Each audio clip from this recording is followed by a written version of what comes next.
Hello friends, आप सबका स्वागत है हमारे अपने चैनल पर। दोस्तों, आज के वीडियो में हम देखेंगे घड़ी। दोस्तों, घड़ी देखेंगे तो दोस्तों कुल घंटों में 12 घंटे या 12 भाग होते हैं। कुल घंटे कितने होते हैं? 12 घंटे होते हैं। भाग के या घंटे होते हैं। कुल घंटे 12 घंटे। ये दोस्तों 12 घंटों में भाग या 12 घंटों में कोण कितने होते हैं? 12 घंटों या 12 भागों में कोण 360 डिग्री का कोण होता है। 360 डिग्री का कोण होता है। दोस्तों, ये पॉइंट आपको याद रखने हैं। 1 घंटे में कितना कोण होता है? 30 डिग्री का। कितना? 30 डिग्री का। अब घंटे वाली सुई है ना, वो 60 मिनट में कितना कोण बनाती है? 30 डिग्री का कोण बनाती है। कितना बनाती है? 30 डिग्री का कोण बनाती है। और 1 मिनट में कितना बनाती है? 30/60 का भाग दे देंगे। 30/60 का भाग दे देंगे तो कितने कितने मिनट का? 1/2 डिग्री का कोण आ जाएगा। और मिनट वाली सुई 5 मिनट में कोण कितना बनाती है? 30 डिग्री का कोण बनाती है। कितना मिनट का बनाती है? 30 डिग्री का कोण बनाती है। और 1 मिनट में कितना बनाती है? 1 मिनट में 30/5 बराबर 6 डिग्री का कोण बनाती है। कितने? 6 डिग्री का कोण बनाती है। सेकंड वाली सुई की बात करते हैं। सेकंड वाली 60 सेकंड में कोण कितना बनाती है? 360 डिग्री का। कितना? 360 डिग्री का। और 1 सेकंड में कितना बनाती है? 360/60 बराबर 6 डिग्री का कोण। कितना? 6 डिग्री का कोण। अब हम बात करते हैं कोण निकालना। कोण निकालना तो कोण निकालने का सूत्र क्या होता है? 11 × मिनट माइनस 60 × बजे बराबर 2/2। 11 × मिनट माइनस 60 × बजे बटे 2। अब इसका एग्जाम्पल लेकर हम देखते हैं कि किसी घड़ी में 4:40 हो रहे हैं। तो बताओ घड़ी की दोनों सुइयों के मध्य कितने डिग्री का कोण बनेगा? तो कितने बजकर कितना मिनट हो रहा है? मिनट 40 हो जाएंगे, बजे 4 हो जाएंगे। ये सूत्र में रखकर 100 डिग्री इसका आ जाएगा। यदि यदि ये आ जाएगा तो ये सूत्र लगाएंगे। अब आगे बात करते हैं हम अगले टॉपिक की। यदि हमें कोण दिया हुआ है, हम ऐसे सूत्र से निकाल लेते हैं, फिर भी हमारे आंसर में कोई ऑप्शन नहीं दिया हुआ होता है, तो हम क्या करते हैं? इस जो कोण प्राप्त हुआ है हमें कोण प्राप्त हुआ है, कौन सा कोण? जो 100 डिग्री का कोण प्राप्त हुआ है, 100 डिग्री का कोण, उसे 360 में से घटा देंगे तो वो ऑप्शन या तो ये ऑप्शन में आ जाएगा। यदि ये ऑप्शन में ये नहीं आता है तो 360 में से घटाएंगे तो वो ऑप्शन में आ जाएगा। तो दोस्तों, ये सूत्र आपको याद करना है। अगला है प्रतिबिंब, दर्पण प्रति, ये तो मैंने बता दिया पीछे। दर्पण प्रतिबिंब में हमेशा दाईं वस्तु किससे दिखाई देती है? बाईं दिखाई देती है, और बाईं वस्तु दाईं दिखाई देती है। जैसे किसी घड़ी में 3:35 हो रही है, दर्पण में देखने पर कितना समय प्रतीत होगा? तो पहला तरीका तो ये है, हम दर्पण प्रतिबिंब पढ़ते हैं ना, उसकी तरह हम देख लेंगे कि 3:35 होगी तो दर्पण में कितना होगा? 8:25 पर। और दूसरा तरीका हमारा एक सूत्र है, उसको यूज कर सकते हैं। यदि दर्पण प्रतिबिंब दे रखा है या वास्तविक दे रखा है तो हमें जो समय ज्ञात करना है वो उसको इससे निकालेंगे कि जो समय हमें दिया हुआ है, कि हमें यह समय दिया 3:35 दी हुई है, उसको इसमें से घटा देंगे तो ये वास्तविक समय आ जाएगा या दर्पण वाला आ जाएगा। क्या इसमें से कौन सा समय घटाएंगे? जो हमें दिया हुआ है। यदि दर्पण प्रतिबिंब का कोई घड़ी का क्वेश्चन आ जाए तो ये क्वेश्चन हमें निकालना, इस सूत्र से हमें इस क्वेश्चन को निकाला है। 11:60 में से जो समय दिया होता है ना, उसको निकालेंगे तो वास्तविक समय आ जाएगा। अगला तो देखते हैं, यदि दिया गया समय 11 से अधिक है, यदि समय 11 से कम है तो हम इसमें से निकालेंगे। यदि 11 से अधिक है तो 23:60 में से हमें घटाना आसान हो जाएगा। यदि 11 से कम है तो 11:60 में से घटा देंगे। यदि 11 से अधिक है तो 23:60 में से हमें घटाना होगा। अब अगला है प्रतिबिंब। जल प्रतिबिंब, इसमें हमेशा ऊपर की अवस्था नीचे, नीचे की उल्टी वो अवस्था उल्टी दिखाई देती है एक दूसरे की, ऊपर नीचे। ये वो दिखाई देती थी दाएं बाएं, ये ऊपर नीचे। अब आगे देखते हैं हम। मान लो दिया गया समय 7, ये ऊपर गया, 1 बजे से लेकर 6 बजे तक रहता है।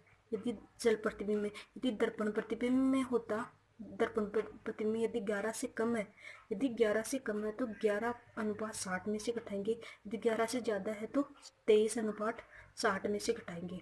यदि जल प्रतिबिंब आ जाए और समय 1 से 6 बजे तक दिया हुआ है, 1 से 6 बजे तक दिया हुआ तो 6:30 में से घटाएंगे।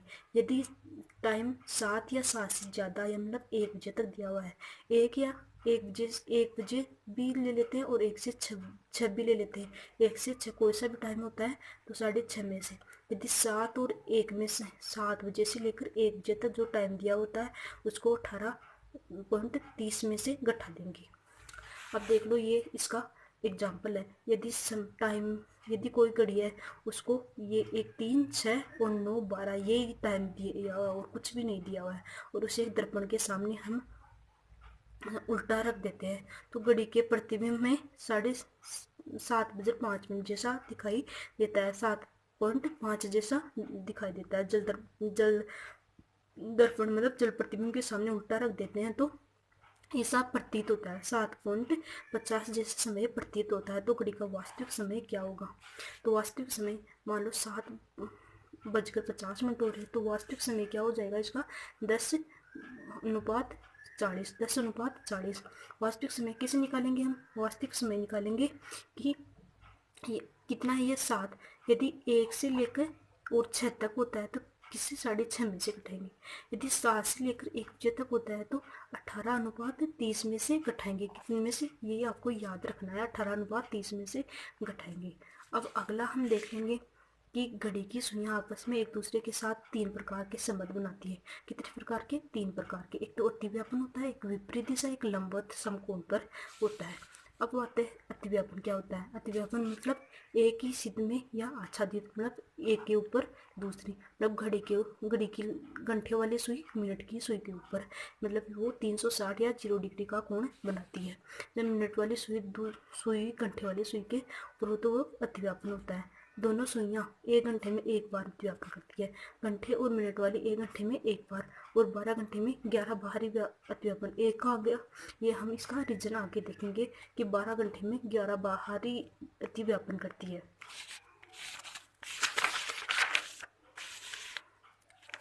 इसका रीजन ये है कि 11 से लेकर 12 बजे तक और 12 से लेकर 1 बजे तक, 11 से लेकर 12 बजे तक और 12 से लेकर 1 बजे के बीच में केवल एक बार ही अतिव्यापन करती है। कितने बजे? 12 बजे।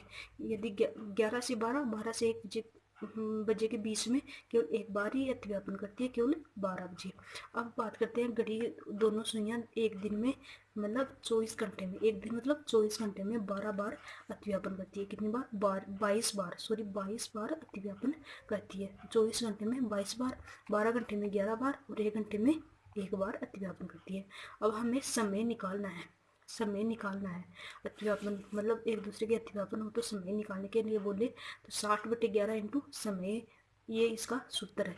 ये बचकर तो ये आएगा, इसको तो कुछ भी नहीं करना है, इसको तो ऐसे कैसे रहने देना है। 60/11 इंटू समय, 60/11 कितना है? 60/11। और ये समय कौन सा लेना है हमें? ये वाला समय लेना है। 5 बजे से 6 बजे के बीच में घड़ी की दोनों सुइयां कितने बजे एक ही सिद्ध में होगी?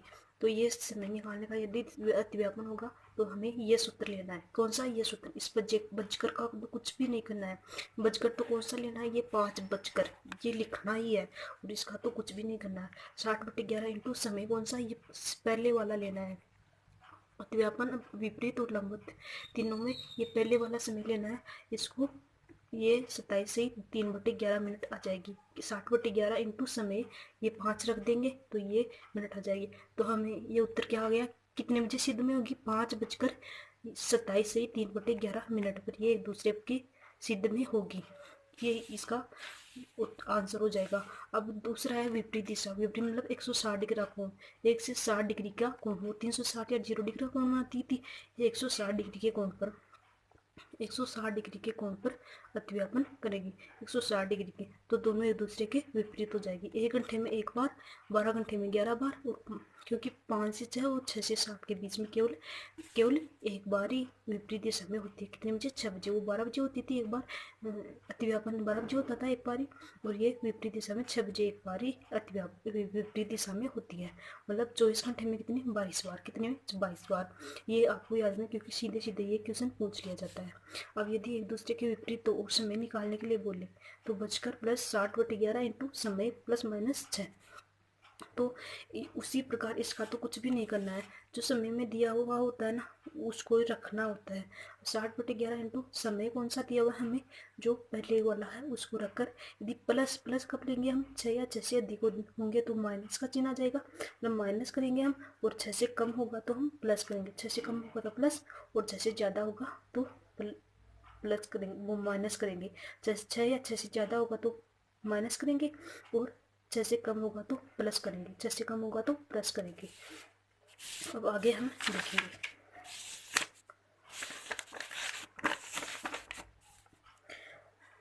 अब एग्जाम्पल की दृष्टि से हम समझेंगे। 8 से 9 बजे के बीच, 8 बजे से 9 बजे के बीच घड़ी दोनों सुइयाँ, घड़ी की दोनों सुइयाँ कितने बजे एक दूसरे के विपरीत होगी, 8 से 9 बजे के बीच में। 8 से 9 बजे के बीच में घड़ी की दोनों सुइयाँ हैं वो कितने बजे एक दूसरे के विपरीत होगी, दोनों एक दूसरे के विपरीत होगी। तो हमें ये देखना है। तो बजकर तो हमें लेना नहीं है कि 8 बजकर, तो हमें वो करना ही है 60/11 इंटू समय प्लस माइनस 6। तो ये 8 कितना है, 6 या 6 से ज़्यादा है 8, 6 या 6 से ज़्यादा हो तो माइनस का चिन्ह आ जाएगा। तो 8 ज़्यादा है तो माइनस का चिन्ह, 8 माइनस 6 और कितना 10 सही 10/11। तो 8 बजकर 10 सही 10/11 पर ये एक दूसरे की विपरीत दिशा में होगी।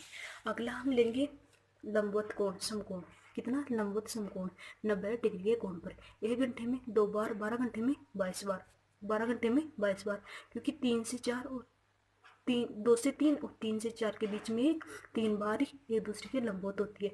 2 से 3 और 3 से 4, 12 घंटे में 22 बार, ये अलग है वो अलग थे, वो ये अलग है, याद रखना। 1 घंटे में 2 बार करती है तो 12 घंटे में 24 बार बनना चाहिए, लेकिन ये 22 बार करती है, क्योंकि 2 से 3 और 3 से 4 घंटे में केवल 4 बार नहीं करती है, केवल 3 बार ही करते हैं। 8 से 9 और 9 से 10 के बीच में लंबवत कितनी बार होती है, 3 बार ही होती है, 4 बार, ये तो दोनों में से एक हम हो गए। ये नहीं पूछे, लेकिन ये जरूर पूछ सकता है कि 1 घंटे में कितनी बार लंबवत हो सकती है, 2 बार, और 12 घंटे में 22 बार, ये आपको याद करना है। अब बात करते हैं समय निकालने के लिए। समय निकालने के लिए यही सूत्र, ये सूत्र अलग है, ये प्लस माइनस 6 था, ये 3 है, उसमें केवल समय था। ये तीनों सूत्र आपको याद करने हैं। यदि कोई लंबवत हो तो सूत्र निकालने के निकालने के लिए बोले, एक दूसरे के लंबवत तो निकालने के लिए बोले ना, तो कितने बजे लंबवत हुआ, तो ये दोनों ये इस सूत्र से निकालेंगे। लेकिन इसमें क्या चेंज है, इसमें प्लस और माइनस दोनों निकालेंगे, एक बार प्लस निकालेंगे एक बार माइनस। जो दिया हुआ है वो पहला समय यहाँ रखकर +3 और -3 दोनों बाहर निकालेगा। तो आगे हम देखते हैं।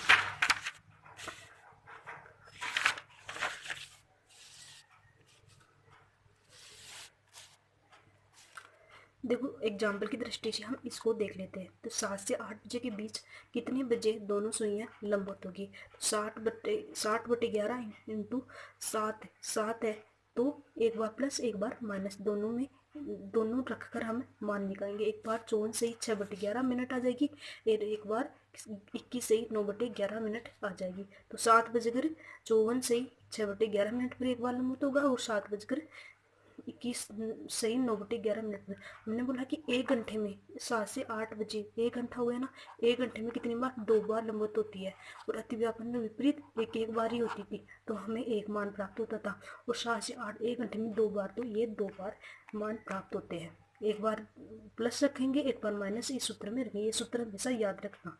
यही प्रश्न आएंगे, ऐसे ही प्रश्न आएंगे, तो ये सूत्र रख के आप निकाल लेना। अब आगे हम देखते हैं। अब एक टाइप आता है कि जाने का समय पूछ सकता है और लौटने का समय। यदि जाने का समय पूछे तो ये सूत्र याद करना है, यदि लौटने का पूछे तो ये सूत्र लगाना है हमें। यदि देखो एग्जाम्पल की दृष्टि देख लेते हैं।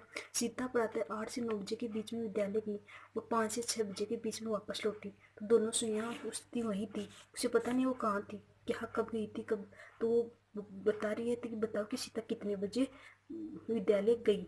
जाने का समय पूछा है तो ऊपर वाला हमें ये सूत्र लगाना है। जाने का समय पूछे तो हमें 60/13 इंटू सेकंड समय लेना है। यदि जाने का समय पूछे तो इस यहाँ पर हमें लौटने का समय लेना है, कौन सा, सेकंड। लौटने का समय सेकंड लेना है। यदि लौटने का समय पूछे तो फर्स्ट समय लेना है, कौन सा, विद्यालय गई, सुबह का समय सेकंड समय लेना है। जाने के और लौटने में दोनों में सेकंड समय लेना है। सुबह कितने बजे गई, तो ये सूत्र में क्या है, लौटने का समय लेना है। यहाँ पर लौटने का सेकंड समय, लौटने का सेकंड समय 60/13 इंटू 6, तो ये इतने मिनट पर, कि 8 बजे इतने मिनट पर वो सुबह विद्यालय में गई थी। अब लौटने का समय पूछे तो इसमें कौन सा ये समय रखना है, कौन सा, सेकंड वाला। कि सूत्र में बोला जाने का समय, जाने कौन सा, 8 से 9 बजे तक, 8 से 9 बजे, तो सेकंड समय यहाँ पर रखकर मिनट निकाल देंगे और 5 बज के इतने मिनट पर वो वापस लौटी।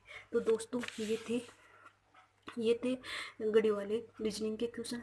आई होप आपको क्लास अच्छी लगी होगी। यदि अच्छी लगी तो लाइक ज़रूर कर देना, चैनल को सब्सक्राइब कर देना और बेल आइकन को दबा देना। Thank you.